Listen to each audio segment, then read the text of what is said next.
Sí, estamos Excelente. tratando de reducir riesgos, ¿no? Estamos conociendo todavía el comportamiento del virus y apenas, no sé, ni siquiera sabemos mucho el comportamiento de los anticuerpos y exactamente qué significan. Es una de las cosas que por eso es que trae algunas diapositivas, ¿no?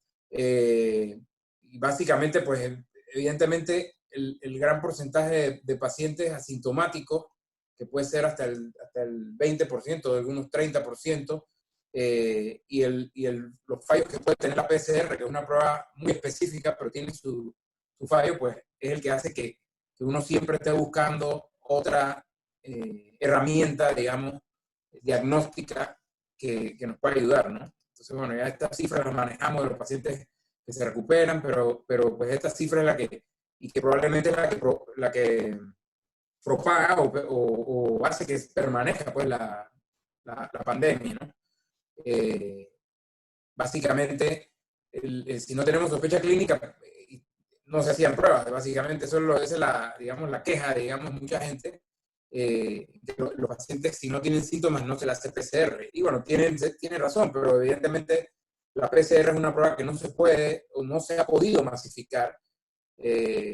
Todos los países están prácticamente correteando la pandemia y por más que se pongan, aparte de algunos países asiáticos que incluso en un momento dado pues, han bajado la guardia, como Singapur, y se les ha escapado la pandemia de vuelta, es una prueba que evidentemente no es fácil masificar y eso es lo que queremos. Nosotros queremos una prueba que obviamente sea eficaz en su comportamiento, que sea específica, pero en estos casos pues que no tengamos que esperar 3 días para el resultado o 5 días para el resultado o que no hay medio de transporte y esa es la realidad con la PCR a la que eventualmente nos vamos a ir enfrentando, ¿no? Van a salir otras pruebas alternativas, por eso también el título de la charla, cuando lo estábamos armando, pues dijimos PCR, después dijimos pruebas, y las pruebas son moleculares, ¿no? Hay otras alternativas de tecnología que van a venir en el segundo semestre del año. Están a todo vapor porque están tratando de hacer pruebas más rápidas, que evidentemente funcionarían de cajón para los cuartos de urgencia, para lugares, por ejemplo, tipo aeropuerto, y en el caso específico de ustedes, para cirugía, sobre todo cirugía de urgencia, porque las ambulatorias, pues uno puede, como quien dice, hacerlo con los protocolos que hemos ido viendo en los hospitales privados y públicos, pero pues si lleva un paciente en el cuarto de urgencia, pues uno puede tomar ciertas decisiones, aunque uno va a tratarlo como si fuera COVID, pues sabiendo algunos resultados. Y esta gráfica la hemos visto por todos lados, de diferentes formas, y básicamente son las ventanas de la eficacia de las pruebas, ¿no? Eh, yo extendería un poquito más, sobre todo la flecha aquí, de que la PCR puede captar pacientes hasta 3 días o 4 días antes de hacerse sintomático, pero definitivamente la eficacia de la prueba pues está cuando el paciente está sintomático y en la primera semana tiene, tiene una sensibilidad muy alta, puede llegar hasta 3 semanas, como hemos visto pacientes con prolongada recambio viral y que hacen pruebas PCR hasta 2 o 3 semanas después, pero la eficacia de la prueba va cayendo. Y como ven, la de los anticuerpos, por la naturaleza, usualmente su eficacia es después de la segunda semana. Entonces, siempre lo que yo les comentaba a la gente, les comento, pues que las pruebas van a venir siendo complementarias, eh, porque evidentemente el fuerte de una es la debilidad de la otra. La prueba de anticuerpos es una prueba indirecta, estás midiendo anticuerpos, tiene más posibilidades de falsos positivos, pero la PCR tiene sus fallos, ¿no? Así que, y lo que siempre comento, las pruebas de anticuerpos se están comparando hoy en día contra PCR. O sea, eso tenemos que tenerlo en cuenta. Que los métodos y los estudios que ustedes vean de comparaciones y de eficacia son relacionados con PCR, que es como comparar peras con manzanas. O sea, los estudios usualmente deberían, los eficaces, los buenos pues, estudios de esta validación, de estas pruebas, y es lo que nos hace dudar a veces, deben incluir seroconversiones los pacientes. O sea, que el paciente se le tome, si le salió la PCR positiva, ese día se toma anticuerpo, definitivamente va a salir una sensibilidad bajísima. En la medida que avanza la enfermedad, entonces el anticuerpo se va haciendo positivo. Si tú tiras los anticuerpos en los primeros 7 días, definitivamente la sensibilidad de esa prueba de anticuerpos va a ser más bajo del 50%. Ese es un factor que hay que tomar en cuenta. Estos datos que en Italia y España decían, bueno, que la prueba tenía una sensibilidad de 30%, 20%, probablemente se relacionaba a eso, que ellos hacían una PCR a un paciente sintomático y el paciente le hacían los anticuerpos relativamente cerca, ¿no? Evidentemente hay pruebas no muy buenas, pero en general la mayoría tiene el mismo valor, un rango de sensibilidad arriba del 80-85%, las de anticuerpos, y una especificidad por arriba del 95%. Ya después de ciertas semanas, pues la PCR se hace negativa y la prueba de anticuerpos es la prueba que probablemente confirma que el paciente estuvo expuesto o tiene inmunidad al COVID. Entonces, definitivamente la prueba de elección es la prueba de PCR cuantitativa, en tiempo real, con fluorescencia. Es basada en una transcripción inversa y una reacción que se da en diferentes ciclos que amplifica, por eso es una prueba amplificada, que también tiene que ver con la sensibilidad. Hay definición para los ciclos de la prueba en cuanto a sensibilidad, porque si tú ciclas más, probable que captes más material viral. Y ciclar es el proceso que se hace, que es el splicing, la transcripción reversa y la amplificación. Eso se hace por ciclos, y si tú tienes 20 ciclos, es probable que captes menos virus que si tienes 30 ciclos. O si te paraste la prueba en el ciclo 25, pues puede que quede negativo. O sea que eso también influye en el fallo de las PCR. Y la prueba de detección de antígeno, que es una prueba que se ha metido, digamos, no recientemente, pero sí se está promocionando más, es una alternativa a las pruebas de PCR.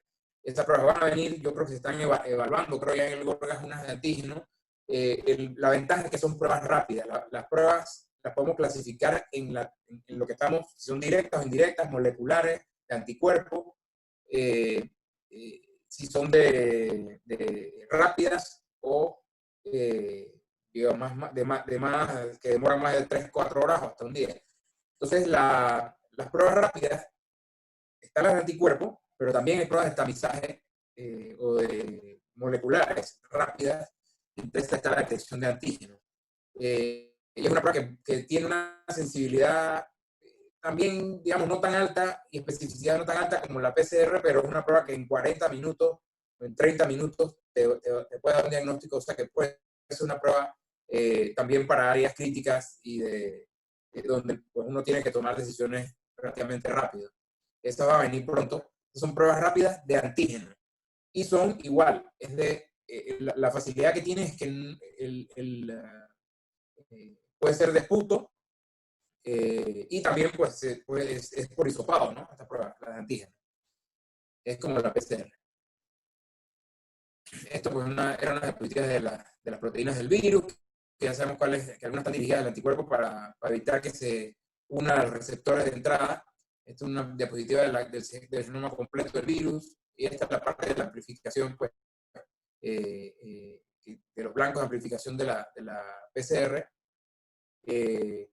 Ahí están definidos los pasos que se dan y pues el proceso de la secuencia del RNA viral, que es un RNA sencillo, de cadena negativa, hace una transcripción reversa, y ese splicing que ven ahí, esas enzimas que van, digamos, cortando, hacen el proceso N cantidad de veces, que son la cantidad de ciclos que hace y que amplifica el material genético.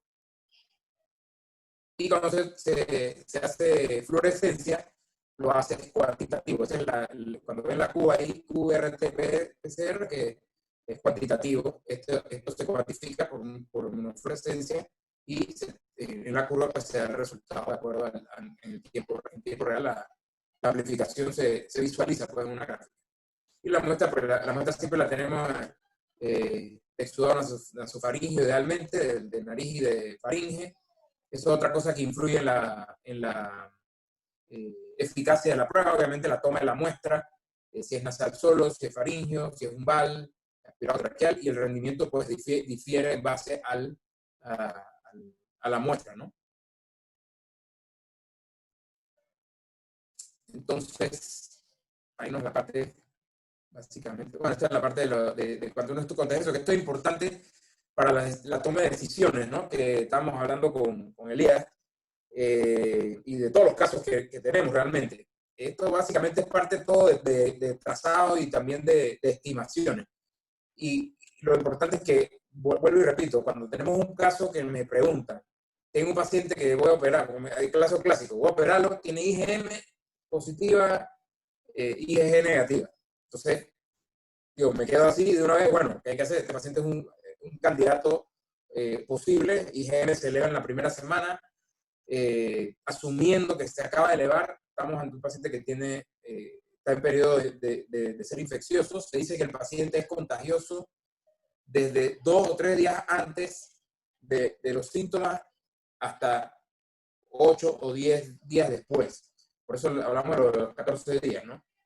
Igual el periodo de incubación es entre 5 y 14 días. Así que esas cifras son las que uno usa para, entre comillas, jugar con las decisiones. No jugar, pero tomar decisiones. Digamos, si el paciente tiene, estoy hablando de un paciente hipotético, no es el que tenemos, pero es el clásico que me llama y que no tengo historia, porque obviamente me llaman y me dicen eso, o te preguntan y tú tienes tu paciente y tú no le has preguntado más de 4 cosas, el paciente te mandó el chat. Aquí está mi examen. Entonces, ahí es donde tenemos que asociar la parte de la historia clínica. Primero, el riesgo, los factores de riesgo del paciente. Es diferente que me manden este resultado de un médico que está en el hospital a un paciente X que ha estado en cuarentena, digamos, los 30 o 40 días y ha salido una vez por semana o 2 veces por semana, o X, pues que tiene un riesgo más bajo. Definitivamente ahí tú sospechas más un falso positivo, pero de todas maneras, lo importante es establecer el riesgo, la persona, quién es, y obviamente hacer la pregunta. Tuvo contacto con algún paciente con coronavirus, ha estado cerca de alguien, X, o sea, toda la historia clínica para tratar de afinar esa parte. Pero definitivamente es un paciente que, si no tiene mayor historia, tienes que hacerle una PCR, porque podría estar en el periodo de contagiosidad de la primera semana que vamos a ver ahorita. Esta es la ventana diagnóstica de la PCR. Como vemos aquí, desde antes de los síntomas podría presentarse la PCR o darse la PCR positiva. Por eso ahí estaba también Darío Flores, que es infectólogo, siempre está proponiendo, bueno, hay que hacer PCR a todo el mundo, PCR, pero la dificultad de la PCR es que no se puede masificar, o sea, no la hemos podido masificar. ¿Cuántas PCR hacemos al día? 1.500 el tope aquí en Panamá, 2.000. No hemos podido. Entonces, si para los sintomáticos estamos en 1.500, imagínate, masificarlas es un problema. Pero en lugares específicos, como él mismo decía, es una idea que no es, digamos, no es descabellada, en áreas donde el RT está alto, en lugares como salones de operaciones, vale la redundancia, aeropuertos, gente que vaya a viajar en lugares endémicos, podría usarse de rastreo, o sea, debería usarse de rastreo la PCR, sobre todo porque podemos captar pacientes asintomáticos, ya que ya si tiene síntomas es distinto, ¿no? Pero bajo esa premisa se podría. Y evidentemente, pues después de 15 días la PCR tiene un menor valor predictivo, ¿no? Y una menor eficacia. Y esto es por lo que habla del CDC y las copias por reacción, eso es lo que depende de lo que llamamos el ciclo, ¿no? Los ciclos que se dan. Entonces, las pruebas rápidas, y aquí es donde yo difiero con el doctor Pascal y otros colegas que exigen, digamos, el doctor exige una sensibilidad y especificidad de la prueba ahorita mismo por arriba del 90% para validarles. Así no se va a validar una gran cantidad de pruebas. Y esto es, digamos, tienen muchos falsos positivos y lo van a seguir teniendo por ahora. Pero es como yo les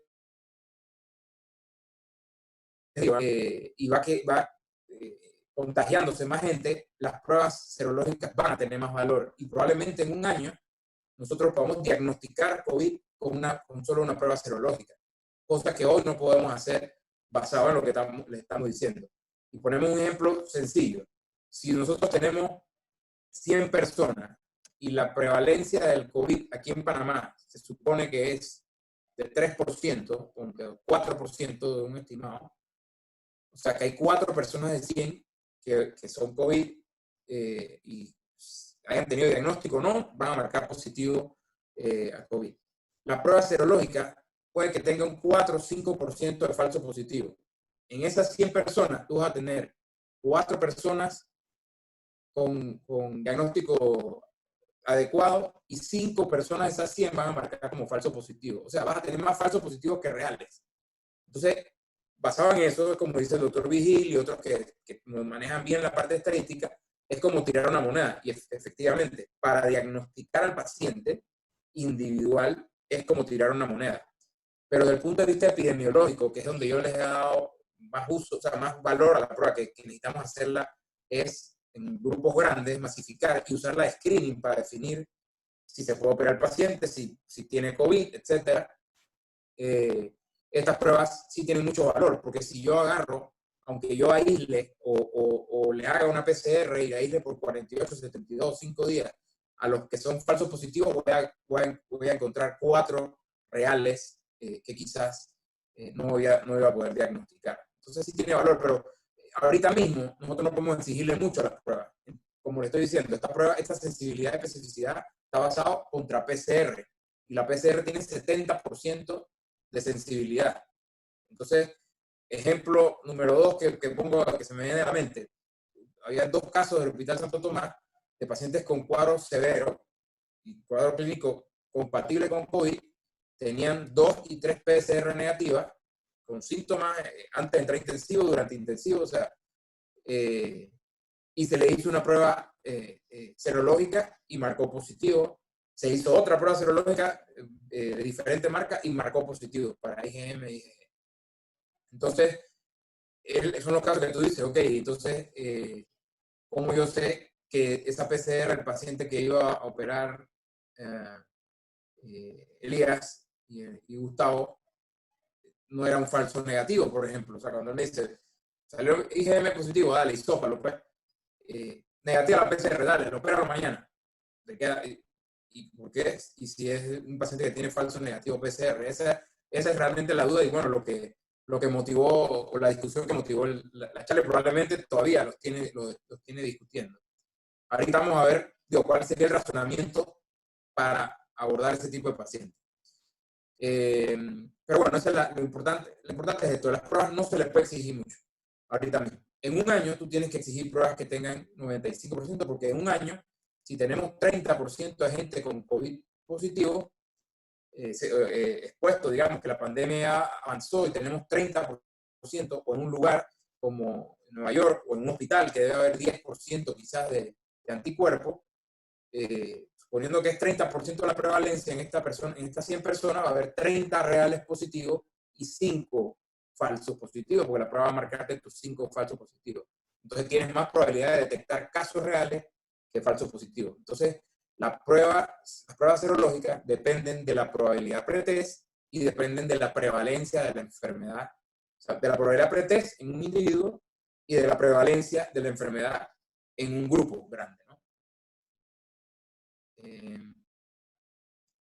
Aquí están las ELISA dentro de las pruebas de anticuerpos. Las pruebas rápidas son la inmunocromatografía y las CLIA, que son pruebas que en 3 horas, la inmunocromatografía, las de flujo lateral son las de cassette, son rapiditas, eso está en 15 a 20 minutos. El CLIA, que son las pruebas de quimioluminiscencia, también son pruebas relativamente rápidas, están en un par de horas. El ELISA toma un poquito más de tiempo y es un poquito más costoso, pero probablemente el ELISA se va a situar como la prueba de referencia, porque es una prueba que ya es, que puede ser cuantitativa. La ELISA puede ser cualitativa, pero se puede hacer cuantitativa por título, como medimos títulos de ANA, uno en 80, uno en tal, usted también lo va a ver, uno en 520, te puede marcar el ELISA y te puede cuantificar. Esto va a servir para las donaciones de plasma, para los anticuerpos neutralizantes, que es una aplicación de estas pruebas, ¿no? De definir potenciales donantes y cuantificarlos. Las de quimioluminiscencia son similares a las de cassette. Yo no le pongo ninguna diferencia, tienen la misma sensibilidad y especificidad. La cuestión es que necesitas de un técnico de laboratorio, necesitas sacar sangre venosa, necesitas un laboratorio específico, y por eso es que, bueno, los laboratoristas le dicen que son pruebas de Mickey Mouse, las de cassette, pero la eficacia es muy similar, con un comportamiento, un performance muy parecido. Hay estudios que han comparado hasta 9 pruebas serológicas, 3, 4 y 5 de cada una, incluyendo las ELISA, y el comportamiento es muy parecido, arriba del 80-85% y especificidad altísima. Las pruebas serológicas son más específicas que sensibles, entonces te aseguran que, que es más seguro, digamos, que si el resultado es negativo no estás expuesto. Si el resultado es positivo, tenemos que conversar, tenemos que ver la historia, tenemos que evaluar al paciente. Y entonces se puede hacer con sueroplasma. Obviamente la eficacia de ellas es mejor después del 5.º día para IgM y después de 2 semanas para IgG. Esto es lo que no le hace, digamos, justicia a estas pruebas, que en muchos estudios de validación están midiendo la IgG en la primera semana y entonces sale que tiene 50% y la descarta. Entonces, obviamente, pues, para las validaciones tiene que hacer IgM después del 7.º día, esa es la validación de la prueba, o una IgM de mediano plazo, y una IgG de largo plazo, de 21 días o más. Y es lo que decíamos, y aquí no hemos hablado de IgA, que en una diapositiva más adelante en la IgA. Pero bueno, la IgG obviamente es la que eventualmente permanece por más tiempo, no sabemos por cuánto, no sabemos si es protectora todavía. La IgM, como ven, pues se repite pues la tendencia. Sin embargo, pues va a haber casos y casos, también vamos a poner unos estudios ahorita donde vemos que la IgM se adelanta, y como en el caso este, pues en el caso del primer caso que les comenté, un caso confirmado COVID, recuperado, no tiene IgG, o no se le detecta IgG. Entonces, esta es la comparación, que evidentemente, como les digo, esta parte son pruebas diferentes, o sea, hay que verlas distintos, son pruebas que no se deben comparar, pero bueno, es la tabla específicamente para eso, la tabla la de antígeno, una sensibilidad que no es muy alta, pero hay unas que tienen un buen performance y están llegando. En Estados Unidos se están apurando mucho por hacer estas pruebas, sobre todo por lo que les digo, que lo práctico que es, que se puede hacer, y en un momento dado van a ser caseras también, las pruebas estas, o en un año o menos, uno va a poder en su casa comprarla, el kit, y hacerse el hisopado uno mismo, ¿no? La de anticuerpos, pues ya sabemos las características. Esto, pues, no sé qué tan cierto sea el 95%, y la de PCR también, que las ponen como muy bondadosas en esta diapositiva, pero es de 70-75%. Aquí la sensibilidad de algunas sí es 95%, pero generalmente rondan entre el 85 y 92, 93%. Entonces, el significado probable de cada una, pues eso también lo hemos discutido en varios grupos, y seguramente todos lo han hecho. Básicamente, pues el paciente que está en recuperación, pues el paciente que tiene PCR negativa. Sin embargo, como no conocemos la historia del paciente, esto aplica, digamos, aplica para el paciente que hablamos hoy, que tuvo un PCR conocido y que ahora está con un anticuerpo, y que si le hago una PCR marca negativa, entonces, yo sé que el paciente se está recuperando. Pero el paciente de Elías, que nos estaba comentando, si marcó la IgG, puede estar aquí, o podría ser este si no tenía IgG, o puede ser este, que este es el problema, que el paciente que le hace el anticuerpo y lo detectas con PCR positiva. Y además este, que es también otro, sobre todo más peligroso, porque es el que puede salir la PCR negativa, ¿no? Y estos son los que hacen que se actúe de manera distinta, y que uno no diga, oh, no, tranquilo, si salió la PCR, pues negativa, dale plomo. No se hace. Esta es una tabla que saqué de un estudio, que ahorita estaba buscando la referencia, se la puedo mandar después, pero yo hice también una hipótesis que no se ha comprobado, y aparentemente está descartada, pero sigue siendo curioso, porque estamos vacunando a todo el mundo para influenza, ¿no? Entonces, nosotros hicimos una validación con el doctor Sandoval en un grupo, de una prueba, en un grupo de médicos que han estado expuestos en áreas de intensivo, y nos dio una prevalencia de 3%, una población era como 80, 100 personas, 4%. No fue mucho, pero bueno, estábamos temprano en la pandemia, fue abril, entre abril y mayo hicimos eso, probando un test que nos dieron, pero lo dejamos, digamos, nosotros estamos haciendo un protocolo, que estamos esperando una validación de una prueba para hacerlo realmente, hacer una validación interna, y empezamos a ver que llegaron entonces, después del 15 de mayo, llegaron la Virclía, que llegó a todos los hospitales, y empezó todo el mundo a hacer pruebas, médicos y no médicos, porque los pacientes lo hacían, pero los médicos por fuera me escribían también, ¿no? Tengo una prueba, me la hice, y yo, pues, ¿para qué hiciste esa vaina? Pero bueno, la idea es que todos nos empezamos a vacunar, o sea, ha coincidido, digamos, que llegaron las pruebas serológicas y nosotros estamos vacunándonos contra la influenza. Y en algunos estudios, pues, ha habido, sobre todo, mira que el de Urimun, que es una prueba muy buena de LISA, que va a llegar, nosotros la estamos pidiendo en el complejo, y va a llegar. Hay ciertos casos borderline o positivos de pacientes porque se detectaron anticuerpos contra otros virus y eran negativos para COVID. O sea que no es tomarlo en cuenta, pero es una pregunta que se puede hacer como para, hasta que sepamos la evidencia clara, porque hay estudios como este que lo sugerían, pero son muy pocos casos. Hay estudios un poquito más grandes y que dicen que no hay realmente reacción cruzada, pero aquí, como ven, son estudios de sangre venosa y estudios rápidos. Estas dos son pruebas de point of care, que son pruebas de las de cassette, las rápidas. Y aquí vemos la IgA que le estaba mencionando, que no se habla mucho. La Eurimmun trae IgA sola, se dice que es más sensible que la IgM, y de hecho en algunos pacientes asintomáticos o que tienen pocos síntomas, o en la fase presintomática, es la primera inmunoglobulina que se produce, porque es obviamente la inmunoglobulina de las mucosas, está el virus localizado en la nariz, en la faringe, así que podría ser un marcador de sensibilidad. Es una de las cosas que nos hace pensar que aumenta la sensibilidad de la prueba, y quizás por eso también algunos pacientes están marcando, no es que más positivo, yo creo que estamos avanzando en la pandemia y van a seguir saliendo estos resultados, pero en los casos que salen falso positivo, pues podría ser esta combinación que trae la IgM, la IgA, la prueba que más estamos haciendo en los hospitales privados. Así que, pero sí, la IgA es un marcador temprano. Y bueno, aquí está la posición de la PCR en los pacientes asintomáticos, el viral chain, que es importante, que eso hace también que la prueba tenga más eficacia, obviamente, sobre todo la de diagnóstico molecular. En los pacientes asintomáticos, el shedding viral o el recambio viral es más bajo, y eso hace que la prueba también tenga quizás algunos falsos negativos, ¿no?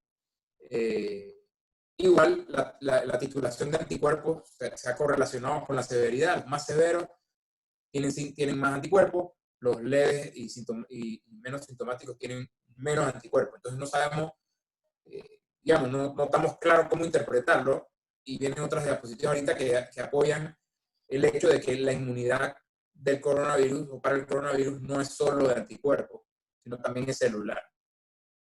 Y bueno, esto es lo que vemos, ¿no? El comportamiento de las pruebas, el comportamiento fisiológico o fisiopatológico de los anticuerpos es diferente de acuerdo a la gravedad. Miren los graves, la IgG, la tendencia es mucho mayor que en la IgG en los pacientes menos sintomáticos. Es la diferencia, ¿no? El shedding viral y la IgG. Y esto es lo que le decía un estudio de anticuerpos en 285 pacientes, no es despreciable, era prospectivo, le hicieron pruebas en diferentes tiempos a los pacientes. Aquí vemos en la gráfica a la derecha un recuadro, pues, de dos pacientes, el paciente 2 y el paciente 10, donde hubo seroconversión antes de IgG que de IgM, que lo hemos visto también en muy pocos casos, pero se da. O sea, que la dinámica de los anticuerpos, usted puede tener la opción que quiera. No tenemos que centrarnos en la tabla ni cerrarnos, digamos, a esperar una respuesta, o sea, o como una receta de cocina, digamos, la acción que vamos a tomar. Aquí lo dice, la seroconversión para la IgG y la IgM ocurrió simultáneamente o en secuencia invertida o la regular, o sea, la de IgM con IgG, pero también invertida. Y los dos títulos tuvieron su plató a los 6 días de seroconversión.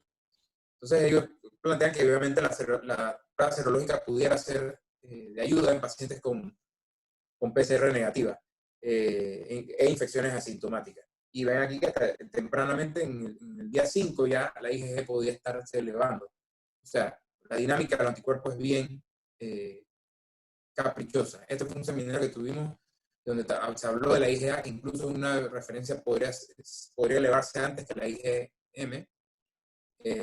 Y esto pues corroborado con ELISA, que es una prueba mucho más confiable.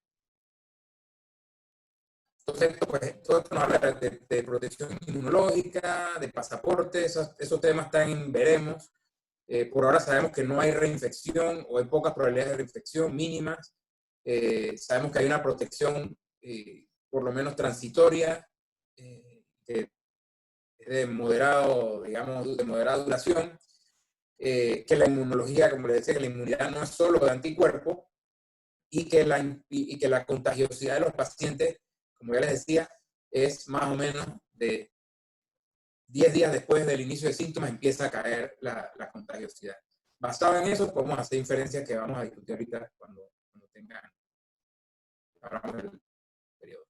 Entonces, bueno, estas interacciones que influyen en todo eso y que yo siempre he mencionado, la parte de las respuestas inmunitarias innatas que tienen que ver con estos virus, las vacunas, el estado vacunal. Yo soy el promotor de que a todo el personal vacunaría de rubiola y la MR, ¿no? La rubiola y sarampión, que son virus también de RNA. El sarampión es similar, el de rubiola es muy parecido, digamos, en cuanto a morfología.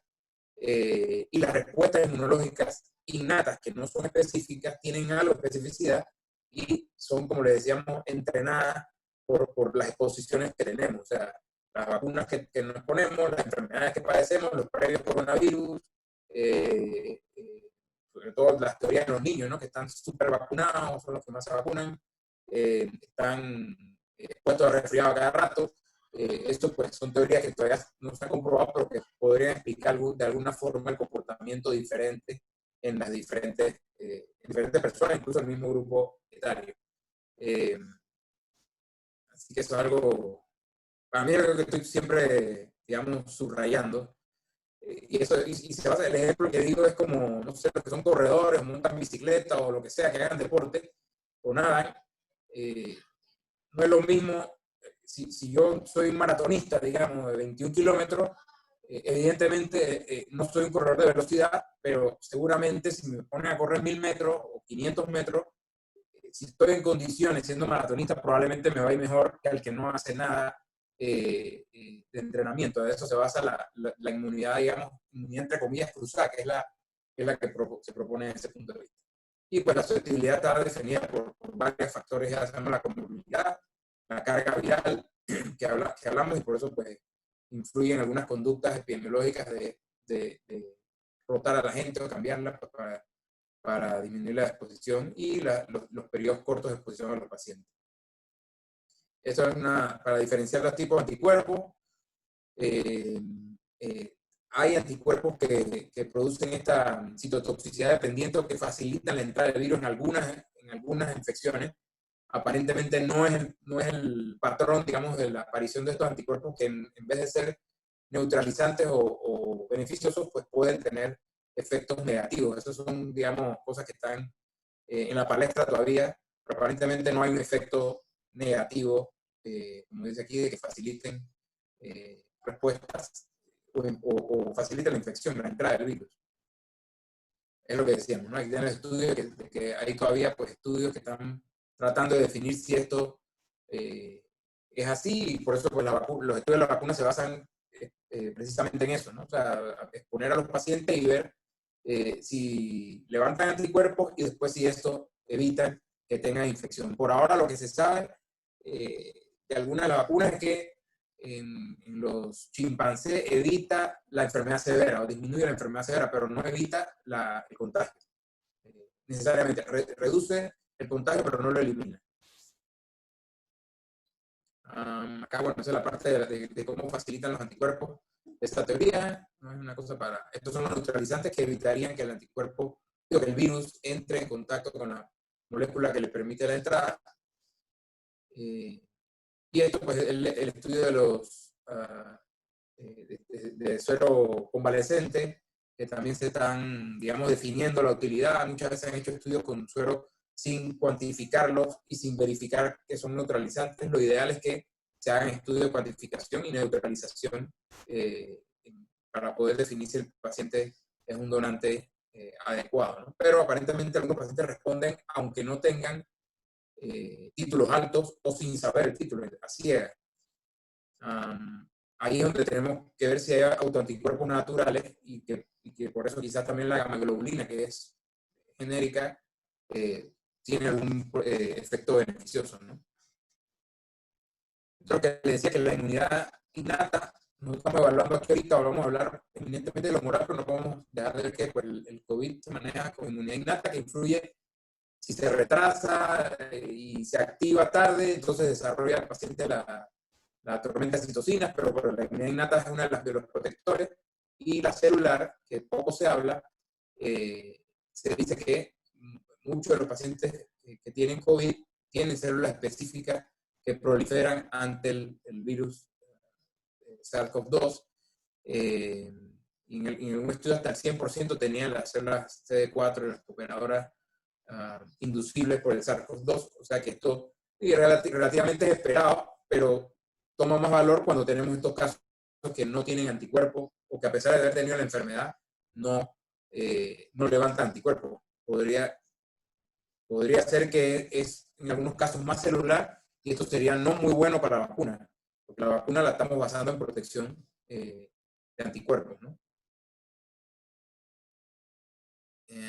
Sin embargo, los que no se exponen, pacientes que no han estado expuestos y le miden, les extraen pues, las células y las ponen a proliferar frente al virus, el 50% tiene respuesta de linfocitos, proliferación de CD4 y hasta 20% de CD8. Quiere decir que quizás, aquí como se pone, pues hay otros virus que quizás inducen una respuesta inmunológica celular cruzada y eso puede influir en la susceptibilidad menor de otros, ¿no? Entonces, esa es la parte del pasaporte inmunológico, la misma cosa, esto no está definido, tiene muchos aspectos psicológicos, aspectos de que, bueno, si me infecto, me va a dar mi pasaporte y puedo trabajar, así que eso hay que tomarlo con mucho cuidado, digamos, porque si en un lugar de trabajo tú exiges los títulos anticuerpos para trabajar, mucha gente se va a irse, digamos, me voy a infectar para poder tener el permiso. Esto es un resumen de cómo uno puede, digamos, hacer un mapa mental de las pruebas y basado en el tipo de muestra, los mecanismos que son los directos moleculares o los indirectos de respuesta inmune. Estos son los moleculares, aquí estamos hablando de PCR, del CRIS, que es la prueba que les dije que también es rápida, y la de detección antigénica. La mayoría de estas son del esputo directo de la muestra de la nariz o de la boca, del fluido del tracto respiratorio. Y aquí lo ven, pues que están las antigénicas virales, la de ácido nucleico, que también está el CRIS, la PCR, y pues la secuenciación viral. También está el cultivo viral, que eso no se hace por lo peligroso, pero se puede hacer. En las virales ya dimos las pruebas antigénicas, y lo importante aquí es esto, que point of care te indica que las puedes hacer te puedes llevar esa prueba a Darien y haces 3.000 pruebas de esas de cassette y ese es el valor que tienen, digamos. Si estás aquí en la ciudad, pues te haces una de sangre venosa, no hay problema, pero si tienes una necesidad de hacer pruebas de gran volumen en un lugar aislado, no tienes laboratorio, pues las pruebas serológicas de cassette tienen muchísimo valor porque tienen un comportamiento similar.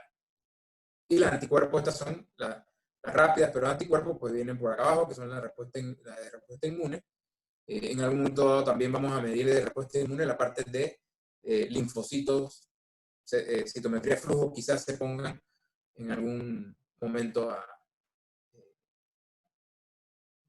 de manera importante. Entonces, bueno, las pruebas serológicas yo las pongo como pruebas para estudios de amplias poblaciones, de grandes poblaciones, como se dice, de cero prevalencia. Lastimosamente han entrado aquí a los hospitales y se venden al detal, y esa es la confusión que ha traído, o la complicación que ha traído. pueden servir individualmente de screening, sin embargo necesitas una historia clínica al lado de esa prueba serológica para que tenga valor, como le dije, la probabilidad pretest, el riesgo del paciente. Pero si tenemos un paciente como el que nos mencionó Elías, y tú asumes que tiene una IgM, no lo conoces, no sabes qué ha hecho, qué riesgo tiene, si tú asumes que la IgM se está elevando en el día 5 o en el día 7, y sabemos que la contagiosidad del paciente, asumiendo que salga positiva la PCR, y digamos que salga una PCR falso negativa, y estás en el día 5, en el día 7, y es contagioso hasta el día 10 o 12, entonces tú debes esperar por lo menos una semana, de 5 a 7 días, sería lo sano, asumiendo que el paciente tiene un falso negativo con la PCR, digamos, en el peor de los casos, que tenga un falso negativo.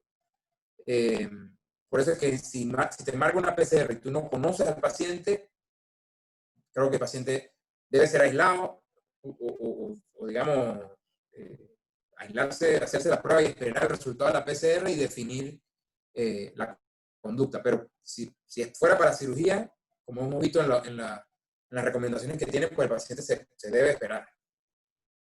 Incluso con la PCR negativa, yo esperaría. No sé si tienen más casos, porque deben tener, o tienen alguna otra pregunta, otra presentación de algo que les haya pasado.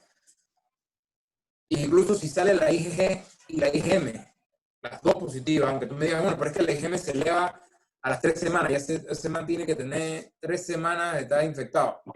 Ya vieron que la IgM puede elevarse en el día 5, en el día 7 también. O sea, quizás en una segunda vuelta, y pongo el ejemplo también de las empresas, que hemos estado, como le digo, asesorando a algunas empresas y ya tienen rondas de seroprevalencia para el retorno, digamos, a la normalidad y están haciendo evaluación de su población. Ya en una segunda vuelta, tú sabes, si el paciente tuvo IgM y ahora tiene IgM y IgG, ya tú sabes que el comportamiento va a ser así, ya tú tomas decisiones, o no tomas decisiones con esos pacientes, ya lo archivas prácticamente, ¿no?